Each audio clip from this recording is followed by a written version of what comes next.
ગણોતેર ધારાને લઈ પાટડી દસાડાના ખેડૂતો લડી લેવાના મૂડમાં છે। 25 તારીખે ખેડૂતો ટ્રેક્ટર રેલી યોજી આવેદનપત્ર પાઠવશે। 1500 જેટલા ખેડૂતો ટ્રેક્ટર રેલી કાઢશે અને આવેદનપત્ર પાઠવશે। અનેક રજૂઆત છતાં પ્રશ્નનું નિરાકરણ ન આવતા ખેડૂતોમાં રોષ છે। પાટડી ખેડૂત હિતરક્ષક સમિતિ ચલાવી રહી છે લડત।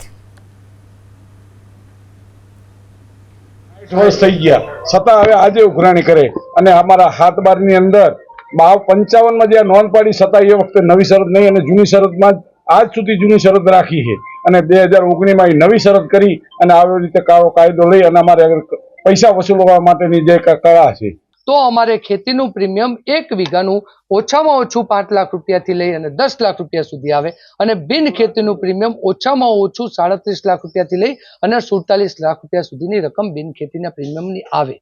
એટલે આ વિસ્તાર જે અતિ પછાત વિસ્તાર છે, અહીંના ખેડૂતો ખૂબ ગરીબ ખેડૂતો છે। જો એમના પર આટલો મોટો બોજો નાખવામાં આવે તો આ તમામ જમીનો ફક્ત ને ફક્ત 7 બારના પાનિયા પર જમીન રહી જાય। આ બધા સર્વે નંબરો એ સરકારશ્રીની બોજા હેઠળ દબાઈ જશે। જ્યારે ગ્રામ સેવક વિસ્તરણ અધિકારીને પૂછવામાં આવ્યું ત્યારે એવું કહે છે કે ભાઈ ગ્રાન્ટ નથી। આજે તમે વિચાર કરો કે સરકાર ઉઠીને એવો જવાબ આપે કે ગ્રાન્ટ નથી તો પ્રજા જાય ક્યાં? એના માટે થઈને અમે ખેડૂત હિતરક્ષક સમિતિ પાટડી વતી જે વિવિધ મુદ્દાઓને લઈને 25 તારીખે ટ્રેક્ટર રેલી યોજી આવેદનપત્ર આપવાના છે, એમાં અમારો આ મુખ્ય મુદ્દો પાક નિષ્ફળ સહાયનો છે।